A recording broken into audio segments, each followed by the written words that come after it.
Good afternoon. I'm Megan Beyer, the Director of Art in Embassies, and I'm here with American artists and our team from Washington to celebrate our 60th anniversary. And I'd like to introduce our ambassador, Ambassador Will Moser.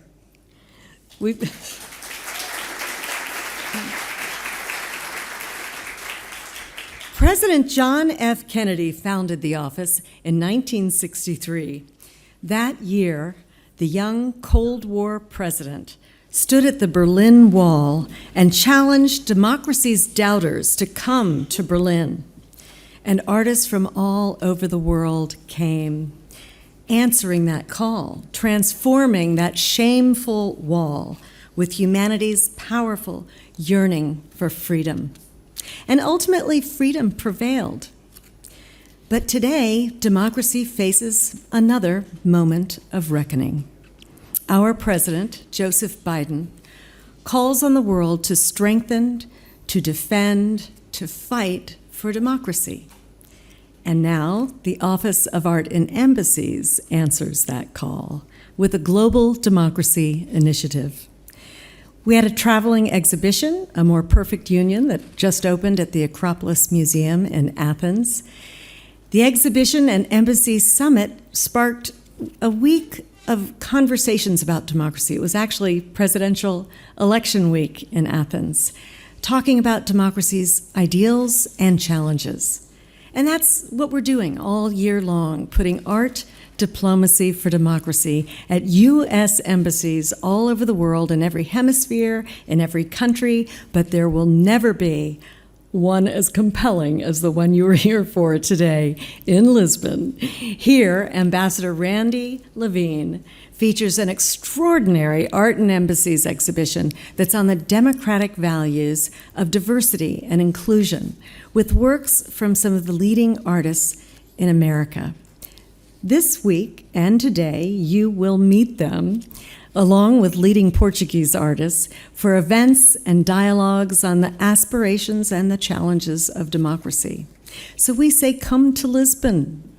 Like democracy, everyone's invited. There are events all week long in various cultural institutions, and this is the Art in Embassies bread and butter work for 6 decades, putting arts and artists central to American diplomacy.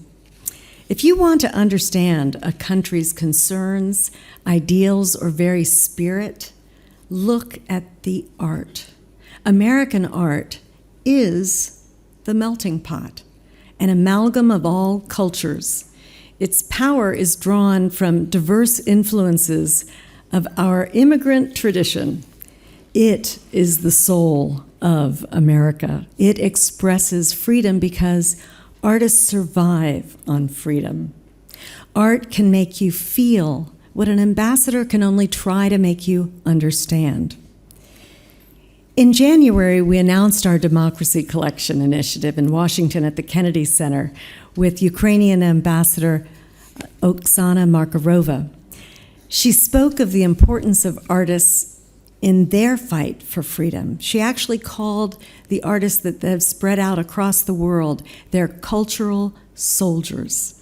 That's Arts in Embassies, on the front lines of American diplomacy at American embassies across the world. It's their 60th anniversary, and I think they deserve an applause.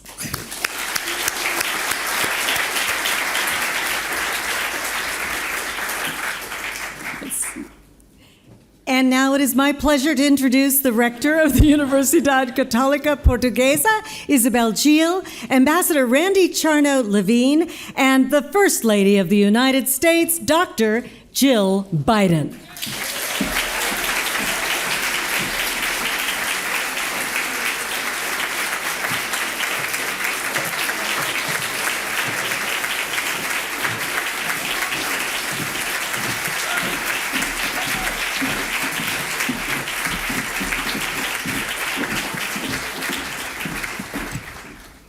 First Lady of the United States, Dr. Jill Biden, Minister Ana Catarina Mendes, Ambassador Randy Levine, dear Megan Beyer, members of the Academic Corps, Mayor of Lisbon, Dr. Carlos Moedas, faculty, students, and staff of Católica, distinguished guests, ladies and gentlemen, dear friends, welcome. It is no small honor to receive the First Lady of the United States, Dr. Jill Biden, on our Lisbon campus on the occasion of the opening of the Art and Embassies program organized by the U.S. Embassy in Portugal. I'm delighted to welcome Dr. Biden and the superlative speakers to this memorable event that honors the role and the importance of art to further the work of representative democracy and global diplomacy. The First Lady's presence is symptomatic. It encompasses a whole program that speaks firstly of the role of universities as purveyors of democratic values and the role of education as the pathway to a better and inclusive future. Secondly, to the role of art in fostering global dialogue and the importance of cultural diplomacy. And thirdly, of the value of transatlantic dialogue between Portugal and the US to advance democracy, dignity, and inclusiveness. At a university such as Católica, our mission to contribute to the common good through excellent science and quality education reflects a deep commitment to human dignity and to social and climate justice. And I want to be reminded that today is World Environment Day.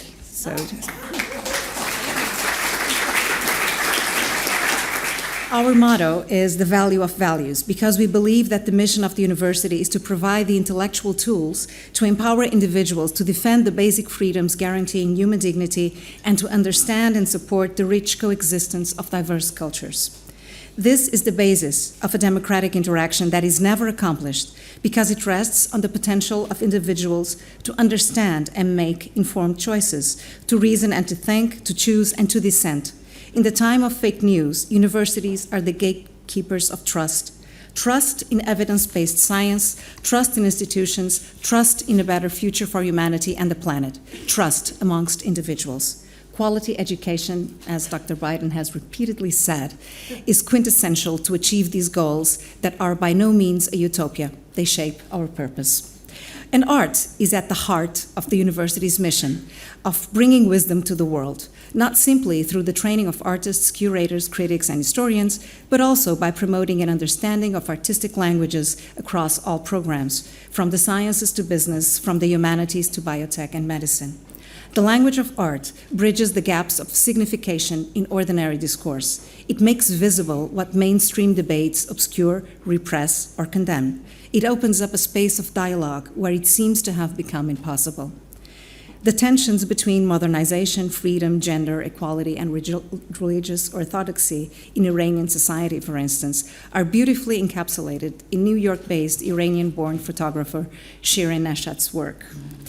Just as Hank Willis Thomas, that is in this room, repurposes Norman Rockwell's Four Freedoms to encompass the wide and beautiful variety of American society and its values. Because democracy, the rule of law, and the right to have rights, as Hannah Arendt wrote, are never truly accomplished in our societies, but are a continuous struggle, the work of cultural diplomacy in a world increasingly threatened by autocracy becomes even more relevant. The presence of Dr. Jill Biden at the opening of this event, marking the 60th anniversary of the Art and Embassies program, is also a gesture of transatlantic friendship. The ties that bind Portugal to the US are cultural, demographical, and political. We share a similar commitment to human dignity, to inclusiveness, and open democratic engagement. We have exported as well talent to the US. Along the 19th and 20th centuries, many Portuguese immigrated to the US and have contributed to the American project. Today, we are seeing a turn of the tide, a small one, with a wave of American professionals choosing Portugal as their new home. At Católica, amongst the 108 nationalities on campus, the fastest growing is American students. And Portuguese academics have been securing strong ties with American universities and research teams all along. From the early Madeira wine then to the new knowledge economy, the friendship between Portugal and the US is long-lasting, and it is here for the long haul. Dr. Biden, thank you for your inspiring presence. That means so much to all of us in this room and to Portugal at large.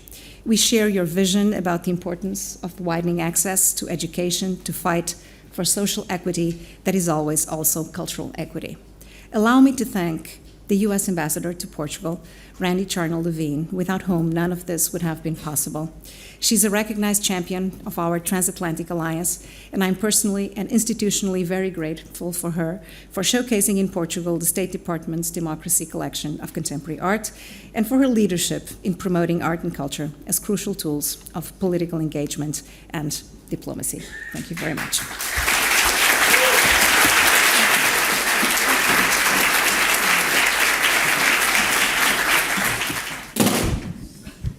Well, there went the transatlantic relationship, because that's my American flag, Portuguese flag bag that many of you have seen. I have one flag on either side, so at all times I'm carrying the transatlantic relationship with me. But boa tarde, and on behalf of the U.S. Mission to Portugal, welcome, welcome to Lisbon's 60th anniversary celebration of art in embassies and the inauguration of the spectacular Democracy collection. Minister of Parliamentary Affairs, Ana Catarina Mendes, thank you so very much for being here. We are grateful for your strong bilateral relationship and for Portugal's unwavering commitment to democracy and to democratic values. Mayor Moedas, thank you for joining us today. Lisbon has truly grown into a vibrant hub for culture, technology, the arts, and as you know, a premier destination for American tourists, many of whom are here today. Special welcome to Vice President Lima from the Azores, our friends from the Diplomatic Corps, and to all of you who have traveled from the United States to be part of this program. And thank you to Megan Byer, my friend, a force of nature and a birthday girl today,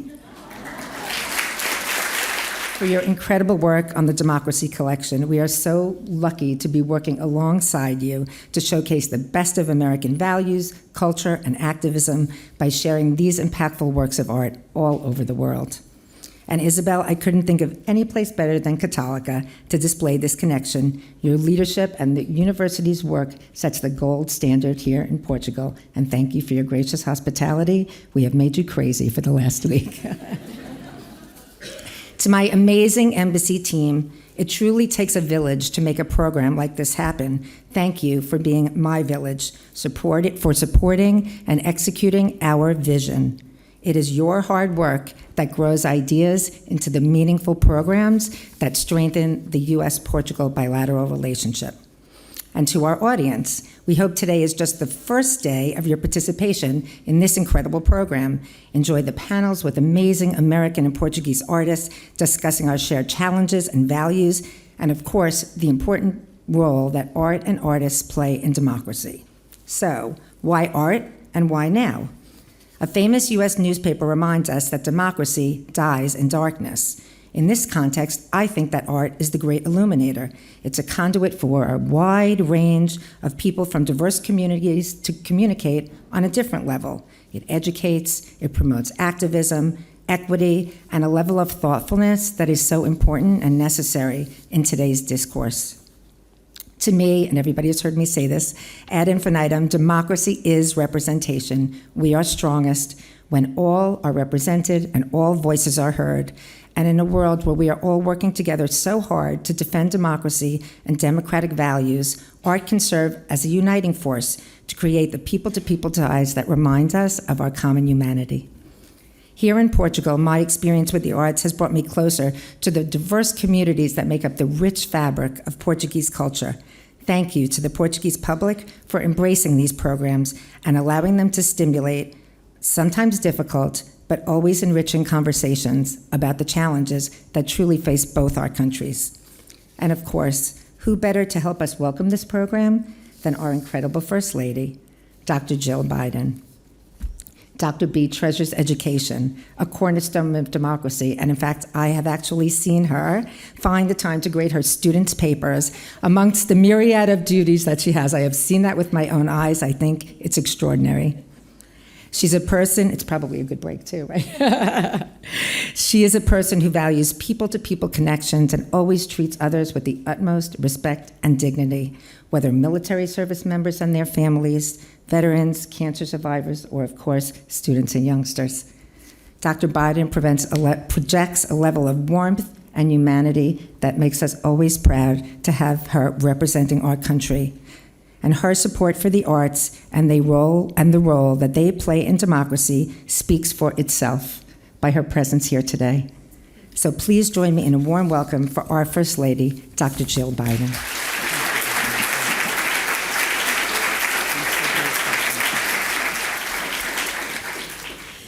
Thank you, Ambassador Levine. And Randy, for many years now, you and Jeff have been such good friends to Joe and me, and it's wonderful to be here with you and your family. So thank you for your service here in Portugal. So I guess it was back in February when Randy personally invited me to the celebration of the 60th anniversary of the Art in Embassies program. And her passion was clear. And if you know Randy, which I'm sure most of you here do, you know exactly what I mean. We made it work, and it's my honor to be here with you today. So, good afternoon, distinguished guests. But first, may I say, where are the students in the audience? Yes, thank you for coming. Thank you for being here. So, Mr. Mayor, Celine, Vice President Lima of the Azores, and Mr. Mendesh, it's so great to see so many familiar faces. Ambassador Milstein, Ambassador Harputlian, there you go, Ambassador Moser, and Ambassador Reynoso. Julissa, as proud as I am of the work you're doing in Spain, there will always be a place in my heart that misses hearing that incredible laugh in our office every single day. And Congressman Don Beyer, Director Megan Beyer, Rector Jill, thank you for being with us today. And my dear friend Ellen Susman, you have dedicated your life to art, and thank you for sharing your passion with me and the world. Let me also recognize the Meridian delegation who has come here from the United States. And where are you? They're way in the back. They're the bad kids. Yep. The back row, you know I'm a teacher, so you know I recognize that back row anywhere. And Ambassador Holliday and Gwen, and finally, please meet my daughter Ashley and my sister Bonnie, who are sitting with Julissa. Art is about connection.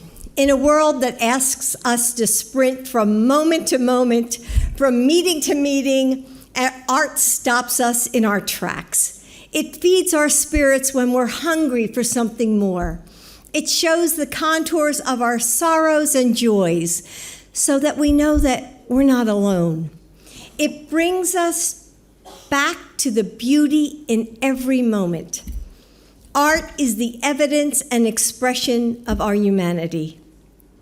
And even when it's easy to get caught up in differences, yes, art can unite us. Connection is what diplomacy is all about as well. For 60 years, the State Department has recognized the diplomatic power of art, distributing works to embassies throughout the world, and deploying over 200 U.S. artists as cultural envoys to local communities. With each brushstroke and bar of music, with each workshop and cultural exchange, we are creating a conversation about history and legacy, about ideals and identities, about the invisible threads that tie us to one another across oceans and continents. Diplomacy isn't only about a government-to-government relationship. It's people to people, as my husband always says, heart to heart. And when visitors understand that, so much can grow from our common ground. Randy, I know how deeply you believe in this effort.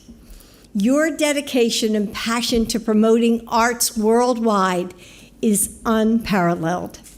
You empower and unite a community of artists who are transforming our countries, not only with their work, but with their commitment to democracy.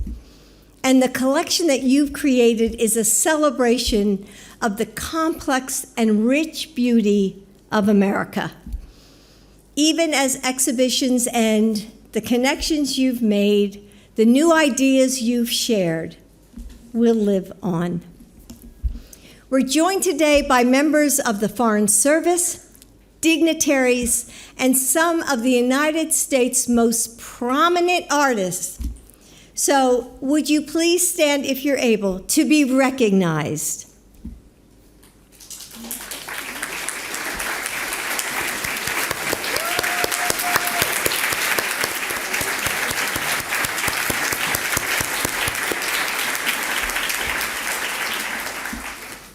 Thank you all for being with us. You remind us that diplomacy, justice, liberty, these things are alive. They breathe, they beat inside of us. In every diplomat working for a brighter future, every painter, every singer, and sculptor helping us to see the hidden colors around the world, thank you so much. Thank you.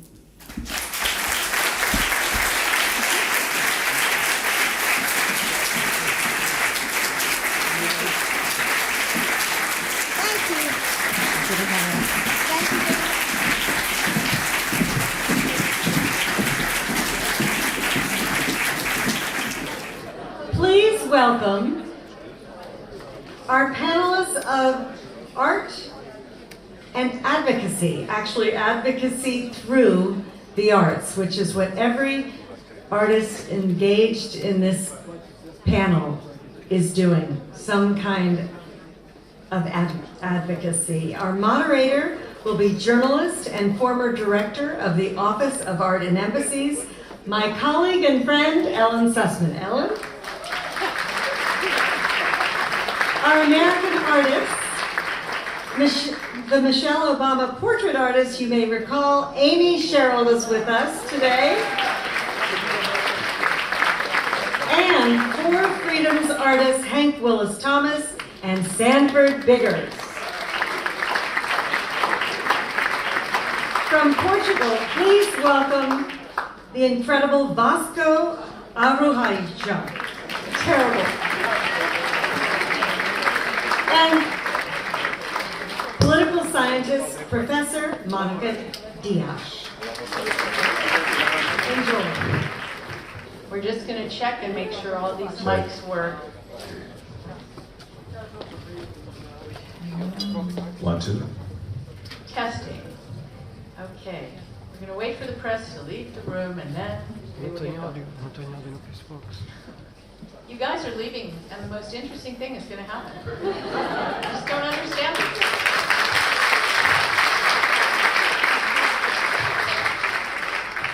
I want to thank Megan and all of the esteemed officials who are still in the room, but I want to thank you, the audience, for your patience. I know it has been a long afternoon waiting, but I think it was worth it to have the First Lady and to have all of these wonderful people from Lisbon honoring each other and the artists. And anyway, but you guys, you rock. So we are all here to celebrate the Art and Embassy's 60th anniversary, and this is your first panel, Advocacy Through Art. So all of the artists on this stage invite viewers of their work to engage in a more complex debate about issues of identity and history, popular culture, how popular culture reflects democracy and diversity today. To my right is my dear friend Hank Willis Thomas, who is known for his conceptual work across many platforms. But today we're going to focus specifically on Four Freedoms, which was an organization that Hank founded in 2016 with other artists, Eric Gottesman, Wyatt Gallery, and Michelle Wu. And the idea was to promote civil discourse and engagement. Inspired by American artist Norman Rockwell's paintings, which identified 4 essential human rights, Hank and his co-collaborators brought these iconic works, freedom of speech, freedom of worship, freedom from fear, and freedom from want into the present. Next to Hank is Professor Mónica Diaz. She is here at Catholic University, and she teaches a program on human rights with a look at past traditions and contemporary challenges. Now, the Rockwell paintings, FDR's speech about four freedoms, and Hank's interpretation of the works today are a central part of the course that she teaches. To my left, Amy Sherald. Many of you know her because she painted the iconic portrait of Michelle Obama, which has toured all over the United States and I think out of the country as well. Amy's work is focused on the history of photography and portraiture and how Black heritage and African Americans are situated in everyday life. To Amy's left is Sanford Biggers, whose interdisciplinary work ranges from film and video to sculpture, performance, music, and installation. He's known for referencing threads of Buddhist philosophy or Dadaism in his work, and he uses history as a malleable material which he repurposes and reinterprets in his work. And finally, we have Vasco Aroha. Oh, I'm never going to get this right. A Portuguese artist whose practice is also interdisciplinary. Vasco uses visual narrative to navigate between fiction and reality, but my favorite fact about Vasco is that he was trained as an opera singer. So I don't know if we should ask you to sing, but his work often uses music as metaphor. So now that you know a little bit about the panel, I'd like to get started, and I'm going to start with Hank. And I want to start with the history of four freedoms. So I've waited a little bit of time to tell this story, maybe 7 years. But way back in 2015, I think it was, or 2016, 14, Hank came to visit me with Wyatt Gallery and said, you know, I have this idea, it's been bouncing around in my head. Now, I have to tell you, Hank has a million ideas a moment. He is absolutely a far-ranging thinker. And he said, but I've been thinking about these Rockwell paintings, and they don't work today. And I kind of like to reimagine them. What do you think? And I said, gee, I think that's a great idea. And there were a few other people who also thought it was a great idea. And we raised some money to hold an exhibition to begin to launch this idea of four freedoms. So I want you to explain to the audience why it had such relevance for you and why you wanted to get that idea going. Thank you. Well, it's really great to be here. I thought you were talking about where it really began. I would say that the ideas that germinated for me around Four Freedoms began when you were the director of art and Embassies. I think it was around 2014 where we brought a delegation to South Africa. That was 14. Sanford was there, and and my mom. And Deb Willis, and who's also an artist. Yes. And I really, for the first time, saw the power of diplomacy to not only affect what happens out on the kind of level of politics, but actually getting to engage with the artists, getting to know artists who I still engage with today on a different level was really incredibly enlightening for me. And then you brought me to the Aspen Institute in 2014 or 15, and I saw another side of the way in which art and politics interact with education and commerce. And so I had heard about FDR's four freedoms: freedom of speech, freedom of worship, freedom from fear, and freedom from want, and was familiar with Norman Rockwell's illustrations. But I was really clear that even though the lofty goals of the four freedoms that the president was elevating in the United States were promoting, they didn't really apply to democratically to the United States population, especially the people of the indigenous population, the people of the caste minorities, African American and immigrants from the mestizo population and Asian Americans who were, through many Japanese people, were interned through policies directly of a president who was saying that everyone deserved freedom from fear. And I was imagining that we live in a time where we believe that we are doing great and we're great, wonderful people, and then 75 years from now we may not be judged as kindly. But I did want to make a marker, and I wanted to update Rockwell's Four Freedoms to highlight a more heterogeneously inspired version of the United States of America, but also I realized very quickly that we couldn't do it in just 4 photographs, so we wound up doing these 4 photographs. There's another 4 photographs that were exhibited in Acropolis, and we wound up doing 82 different versions of the 4 freedoms because there was no single set or single image that could describe all of us, and that was also to imply even those 82 weren't enough. And so over the past 8 years with 4 Freedoms, we've done exhibitions and town halls and billboards across the United States where we really have focused on the importance of creativity in democracy, creativity and the ability to imagine addressing the issues that our society faces in ways that won't allow us to repeat those patterns. So it's really been exciting. And it has become bigger than anybody imagined because it's had a lot of offshoots, and we will talk about that as we get going. Mónica, you teach this course here at the university on 4 Freedoms, using Roosevelt's speech, using Rockwell's paintings, and the new version that Hank and his co-collaborators did. So how do these artworks interact, provoke, empower students and all of us to look at what's happening in life and human rights?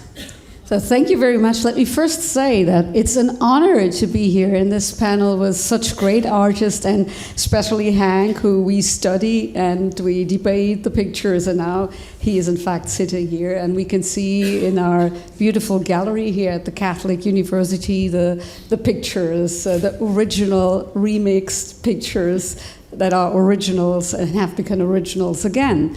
And it is really very interesting that when we speak about human rights, we have to go back to the tradition of human rights, and we go to basic values such as the idea of to be free from fear, to be free from want, the freedom of worship, the freedom of expression. They are really absolutely fundamental. And in order to explain this, and to explain also the history of the West, of this history of liberty, of diversity, of democracy, that was really very rare in the 40s when Franklin Delano Roosevelt held his speech.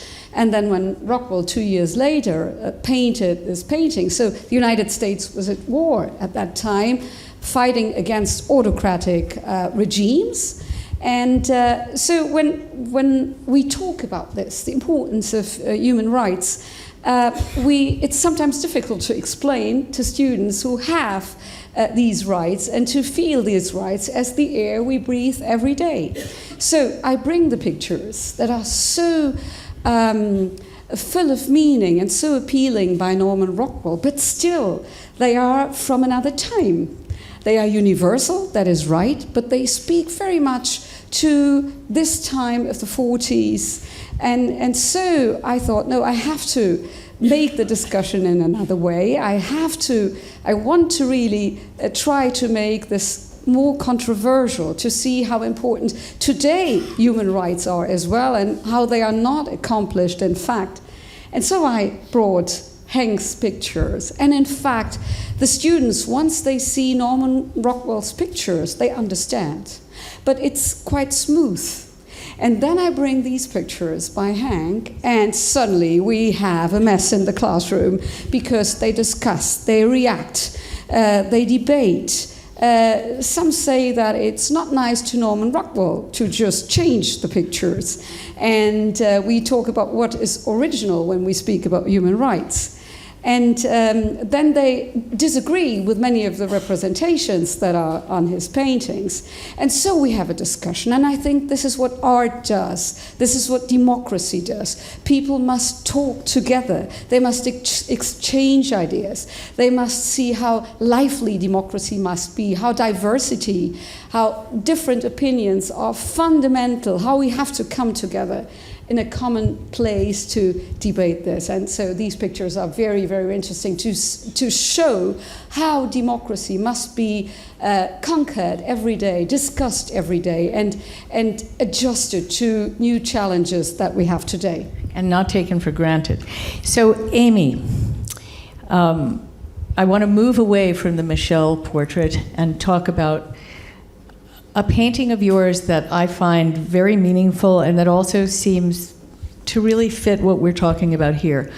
So most of you have seen the iconic photographs of soldiers bending women over backwards and kissing them at the end of World War II, you know, iconic photos in Times Square or Paris or all over the world when the war ended in August of '45. When Amy did this amazing painting of a black soldier bending this beautiful woman over and kissing her, and she titled it For Love and for Country. And what does that work say to you about democracy and who embodies that ideal? Yeah, it's actually two men. Okay, I didn't realize that. I thought, sorry. Well, even better, because that is democracy and diversity. Right, yeah. And advocacy through art. Yeah, so there are many kisses in art history, and I woke up one morning and decided that I should make my own. And this photograph was one that had lived in my mind for many years, as a lot of images of iconic American photography, these kind of power moments that we ruminate on. And I thought about it, and you know, we're living in a time where rights are being taken away, where things feel like they're moving backwards. And I think that imagery is a way to propel us forward, and it can be a way to, this kiss could be a juggernaut in a sense for an impetus for a greater conversation around it, for public affection that's being policed. I think the kiss needs to be democratized, and it felt like the perfect way to do it. I think growing up in the South, I think that most black families lean towards conservatism. And so I grew up in a place where homosexuality wasn't spoken about.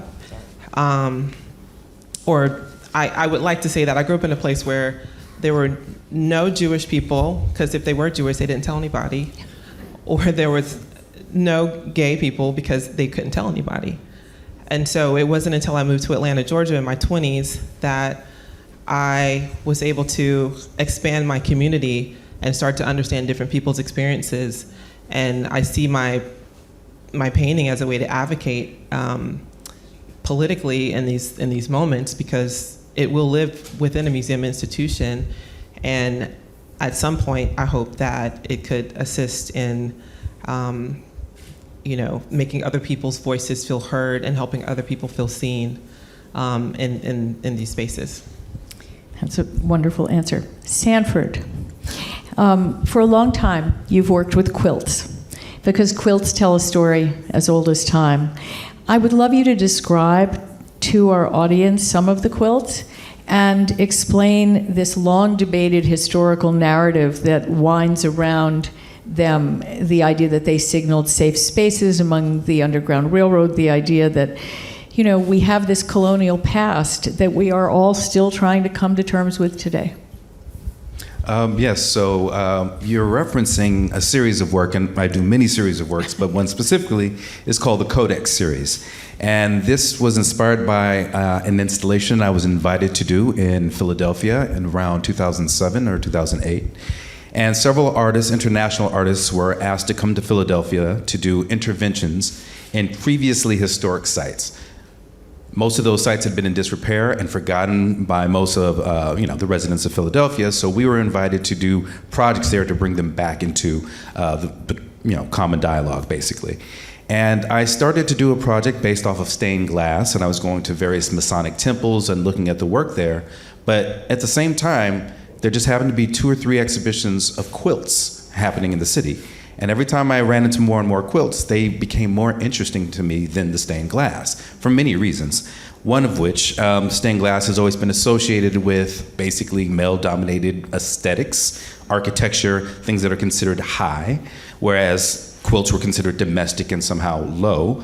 However, they're all dealing with color, block color, patterns, and so on. So I saw similarities, but I saw differences. And I thought that the quilts had more embedded story and political narrative within them. So I started to make works that I went around and started collecting pre-1900 quilts. So antique by American standards, antique quilts, historic objects. And I, in the process of my research, found that quilts had been used as signposts along the Underground Railroad. At least this is what has been told by vernacular culture. Academics have debated this for years, whether it's true or not, but the idea was that if escaping slaves would come across a quilt hung a certain way or depicting a certain pattern, then that would basically give instructions on how to avoid being caught by the catchers or the enforcers that were out hunting for them. And I thought it would be interesting that if I were to come in hundreds of years later and then add another layer of code directly onto these, what narrative would then be read and understood by future generations. So I look at it basically as a cross-generational, cross-cultural, cross-gender collaboration of sorts. And many of the quilts that I found and started to collect were in disrepair, so following the logic of a patchwork quilt, it was my job to repair and combine with other materials to keep them going. And you can reference this back into sampling and hip-hop and music. Anything that takes vestiges of the past, recreates and remixes and puts them back into contemporary dialogue. So that's how the project began. The example of one that you see in the lobby here is called Pas de Deux. And that one, for me, is really, I didn't use any figuration in that particular painting because I think the imprint of the body is already in the quilt. So the figure is already there. So what you're seeing are two images, which are basically abstract, having a dance against this pattern background. And in my mind, that is sort of a dance between abstraction and pattern work and high and low art. And I also want to mention that another inspiration for this body of work was seeing the work of the G's Bend quilters at the Whitney many, many years ago. And that exhibition posited these works made by women from a very small southern hamlet, basically, against some of the quote-unquote masters of Western male-dominated abstraction and abstract expressionism. So this piece sort of encapsulates that divide, or that dance, if you will, the pas de deux. Finally, Vasco, not finally, but we're at the end here. For those of you who've been into the gallery here, you will have seen 5 works of Vasco's called Pink Family. And they have dates on them, and they kind of go through a series of time. I wondered if you could speak to them, to identity, and how they connect to art and advocacy. I did that work in 2007 in Philadelphia. I was doing a residency there, and I was not doing many things when I arrived there. So, and I saw in the newspaper calling for people to go to put together porcelain pieces. Sorry. Because they were doing an excavation on George Washington House in the area, more or less. So when I arrived to the place, it was like, I don't know, a room like this, full of porcelains, broken porcelains. And I worked, like, joining the thing, but the most interesting thing, it was those objects, broken.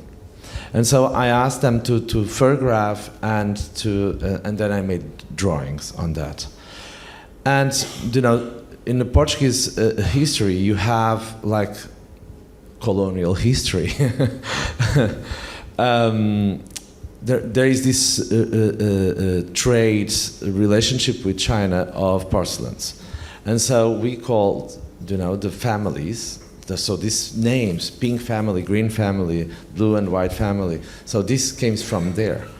And also I joined some quotations of the book of Susan Sontag regarding the pain of the others. So when you see the drawing and the broken porcelain, you never know if I'm talking about the born and death of, those are the dates, of the piece or of the person who had the piece and used the piece, and you never know when you see something broken if you are talking about violence or not, or if it's just broken, and also how you relate, because the book of Susman is about our relationship with violence, and how we are enchanted by looking to the pain of the others, that image and people get curious about that violence on the object and the violence to the human beings. So the idea it was to think about how when you see a beautiful porcelain that could be full of violence and abusements and all of that. So the piece, it's about that. Well, which is all part of the ongoing thread of human history and what happens. So I would like you all to feel that you can jump in and ask each other questions too, but I'm thinking when Four Freedoms started, it also launched one of the biggest billboard campaigns in America, public art, which is something that Nora, one of our other curators and moderators, is going to delve deeply into. So I don't want to really get off track, but I do want to say that was also a big take on democracy. The idea that you could take an image and make it contrarian in a way, which is what you're talking about and what you're talking about. It's all taking images and making them slightly contrarian and trying to provoke thought. What do you think about this when you see it? How does it make you feel? What am I missing? What am I not doing? What am I doing to help promote these ideals? So I was going to ask you to just talk about Ferguson for 1 second and Mississippi, maybe. Well, I actually realized that Sanford's here, and it'd be cool to hear him talk about. My mother and Christopher Myers also did billboards, but Sanford had a billboard in somewhere in Virginia or something. Yes. But perhaps you can describe West Virginia, I believe. Yeah. West Virginia. So this was a large billboard project where Four Freedoms approached several artists to do billboards that would be placed throughout the U.S. Mine was in West Virginia. I chose that specifically because I previously taught at VCU, which is not in West Virginia, very close by, but had a lot of students from West Virginia, and I heard their stories and sometimes the lack of diversity in some of the areas that they were in. And I did a large billboard that was basically a graphic, and it was a photograph of the sky. And the billboard was obviously placed in a semi-rural area, so behind it was sky, so it almost blended in. And then there was text that just said, "Just us." And of course, if you read that quickly, it's justice. And it was one of those sort of contrarian but ambiguous ideas that really, in my mind, presents justice as a lofty idea that we should be striving for, but at the same time, it's sometimes just us that are looking for that justice. And a deeper read into that goes back historically into a stand-up routine by the comedian Richard Pryor, who often said, people talk about the justice system in America, and it's true. Every time you go to a prison, you see just us. So that was also reinterpreted in that piece. So Monica, talking about just us and justice and just ice, fundamental rights, provocations regarding political power. That's all something that you deal with also in your course. Yes, all human rights and also the representation of human rights, the different ones, are absolutely political, and they're always contemporary. They're always from the point of view of what we are debating today, of what we're experiencing today. So we have, of course, the legacy that lives with us. But even if we look at the Four Freedoms, to come back, at this moment we have a war in Europe, and of course yesterday and today people who just asked for freedom were put in prison in Moscow, not so far away, and in many other parts of Europe.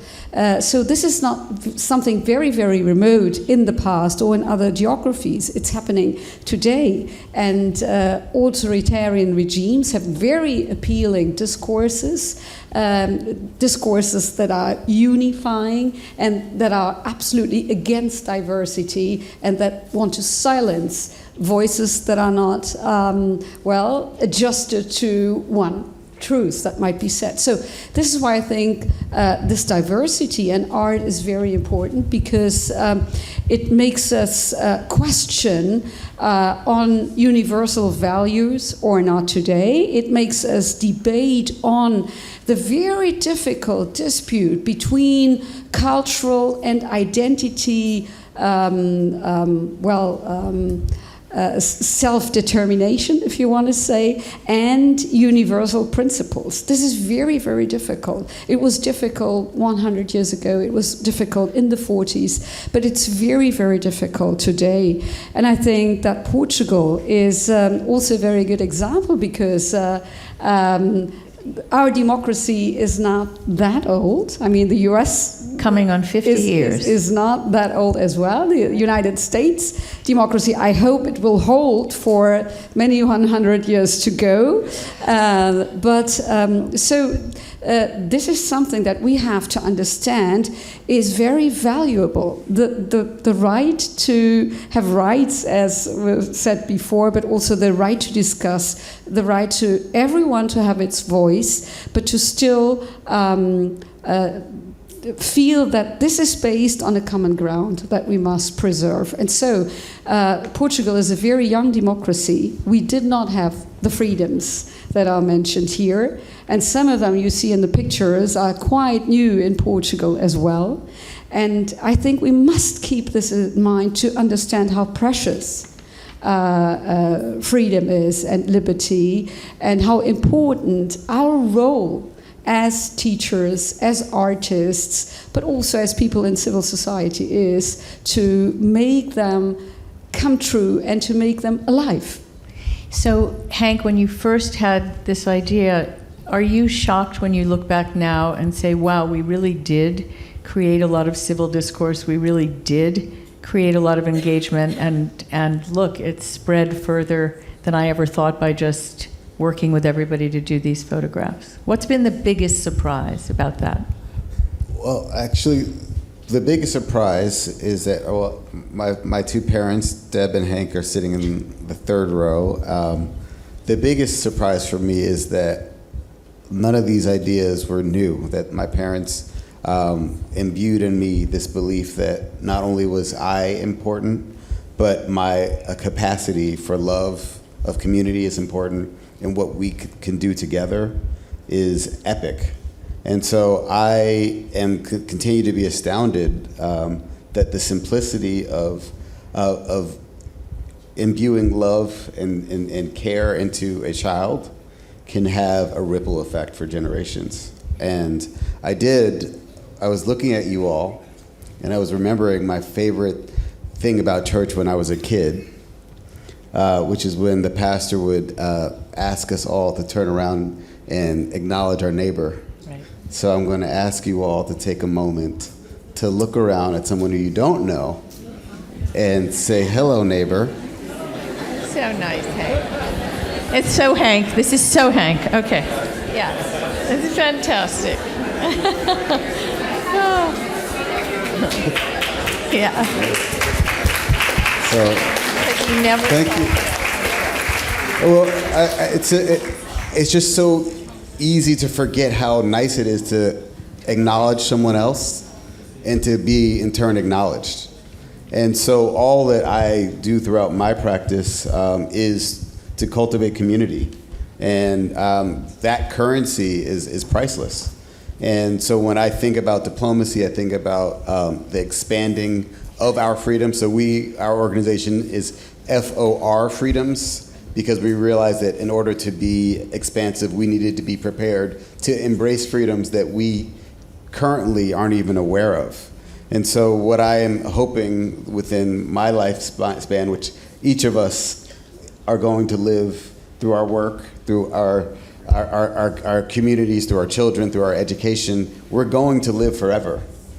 And it's important, once we acknowledge that we're going to live forever, most of what we know about past societies is what we know through their art that was preserved. But we actually have inside of us ancestral intelligence, another form of AI that is in our DNA. And our DNA is not just only through the genetics of our parents, but through the experiences we have with one another. And so this greatest desire, my constant awakening is that like, oh my goodness, I'm part of the story of all humanity, past, present, and future. And this is what we're here to do. And so I'm just really grateful for that.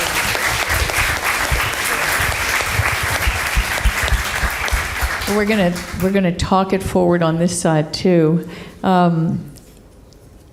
Amy, what you said before was so meaningful about growing up in a small town and not having really any idea about different kinds of worlds. And Hank is talking about bringing all the worlds together and holding hands to bring us all into the present and the future.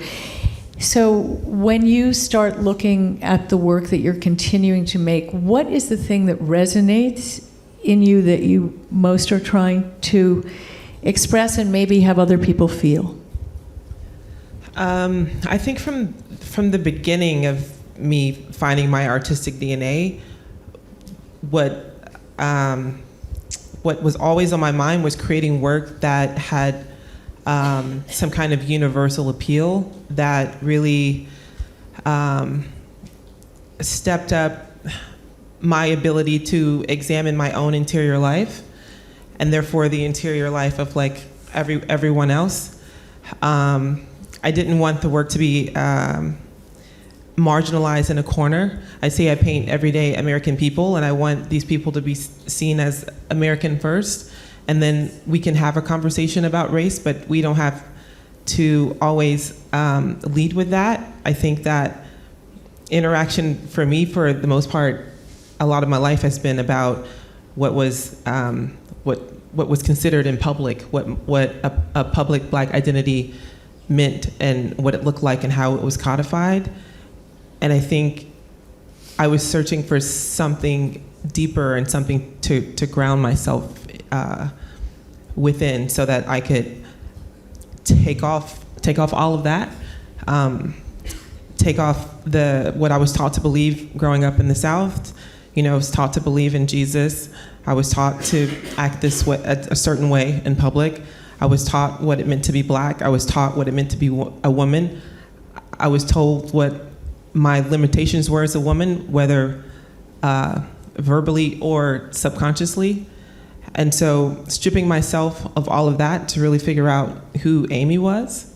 And I think my work kind of allowed me, at least like the first 5 or 6 paintings, allowed me to like journal through that, through my experiences, and really get down to the nitty-gritty of who I was. Because I think coming out of grad school, I had to move back home. And I realized that I had a lot of performative aspects of my identity that I had never considered. I didn't have the academic language coming out of high school, but going back, I realized that part of my identity was performing assimilation, and I wanted to take that out of the picture and create a space of reflection and acceptance. And I wanted, I think, my identity to be seen the way that I think other people's are in the world, which is as a part of a bigger story, and not, I remember being in a bookstore and a mother bypassed a book written by a little Black girl because her little girl wasn't Black, but she picked up a book written about a little Asian girl because she was able to see herself in that somehow, but not in the experience of a young Black girl. And so I think that's where I started to kind of think about, universalism within my identity and how I could put that out there. Sanford, you have a sculpture titled Lotus, it's a steel and etched glass LED. The image is derived from drawings of the cargo hold of an 18th century slave vessel. This idea of colonial slave trade connects Portugal, the United States, just about everywhere in the world. Can you talk about that, and also about the piece you're working on, emancipation, for a second? Sure. The piece Lotus that you're referring to, Many of you have probably seen these images of the cross-section of a slave ship that basically shows how bodies were placed to best maximize cargo from Africa to other places in the world. Prior to making this piece, I lived in Japan for 3 years during the 90s, and while I was there, I became really deeply steeped and started practicing Buddhism and meditation. And when I returned to the US, I was doing a lot of work that was using mandalas and ritual and things that I learned from my practice. And I wanted to find a way of looking at the past of America and its relationship to the rest of the world, and finding a way to sort of move beyond that, the gravity of that history. So I took one of those images and I replicated it around 24 times to make a circular lotus form. And when you look at it from a distance, you cannot tell that there are bodies in it at all. It looks like a beautiful blossom. The closer you get, you start to see those bodies. So there is an initial attraction or even seduction to the piece, and then a repulsion. And I'm interested in that tension and the nuances, the complexity of feelings that you might find from that piece. I think that's sort of indicative of the way I work. And to understand my work, I really think you have to see most of the series that I've done all together. It's not about one series, it's about how they all interact with each other. And I use that as an approach because it is the complexity of the human emotion, the human emotions. And I wanted my work to get sort of outside of myself as being an African American or even American, and starting to deal with some universal archetypes, but within that show the nuances and the things that all of us sort of relate to, which is those feelings of pride and those feelings of shame, strength and weakness, the dichotomy of being a human. And I think that work comes from that experience. The second work you mentioned is a very recent piece, and it's a pedagogical piece that took around 2 years to construct. There is a marble sculpture that I did that is called Lifting the Veil, and it's influenced by a monument dedicated to Booker T. Washington. It's outside of Tuskegee University, where Booker T. Washington is pulling a veil over off of the head of a formerly enslaved person. And I have sort of combined that with the famous Emancipation Group sculpture that shows Lincoln standing above a formerly enslaved person who was nude and wearing shackles and looking up as if his great savior, Abraham Lincoln, was there. And Frederick Douglass critiqued that piece when it was unveiled in the 1800s. And so there's historical dialogue between the two of them about this work, and his role with freeing the slaves, whether it was really from altruism or for business and political reasons. So I wanted to combine all of that into this sculpture, and now I have made a piece that has Frederick Douglass lifting the veil of ignorance off of Abraham Lincoln, as if Frederick Douglass is basically being generous and coddling Lincoln and saying there is more than what you see. But that is only one piece in a much larger pedagogical program where we have looked basically forensically at the emancipation sculpture in all of its iterations, in marble, in bronze, large ones, small ones, that are all placed, there's around 9 of them placed throughout the US. Some of them have been taken down as a result of the reckoning in the last few years. Some of them are there's one in DC right now, and there's a bill that's been passed to remove that one. And my idea is that these shouldn't necessarily be removed, they should be discussed. So at the University of Wisconsin in Madison, I set up a whole pedagogical program that they have one of these pieces in their collection, and we have asked different departments throughout the school to come and give their impression about this piece. And within the exhibition itself, we have a version of it with all of the symbols explained in comparison to all the other iterations. So it's very complicated, but there is a website that goes through all that. But all this to say, the way reemancipation.org. And I think this might be one of Monica's next courses, emancipation and how we look at it. We have it all laid out for you. Monica is going to make it all right. I'll come back for that. You can give us that website later. And Vasco, I've been told, I don't know if this is correct, but we are all dealing with a culture today where you have to be so careful about what you say. You watch your words. You're hoping you don't offend anybody. It's been a little bit of a fraught time because how can you have an honest discussion when you're weighing everything that you say? What do you think are some of the biggest impediments to an artist with threats of democracy worldwide on a national and global scale? Wow. I know it's a big question. Okay. Sorry. I can go around on that one. No. Well, I only can talk about me and my experience. I'm a white man, European, so I'm in a struggle, more or less. In terms of, and I produced a lot of work that I'm now very happy that I left.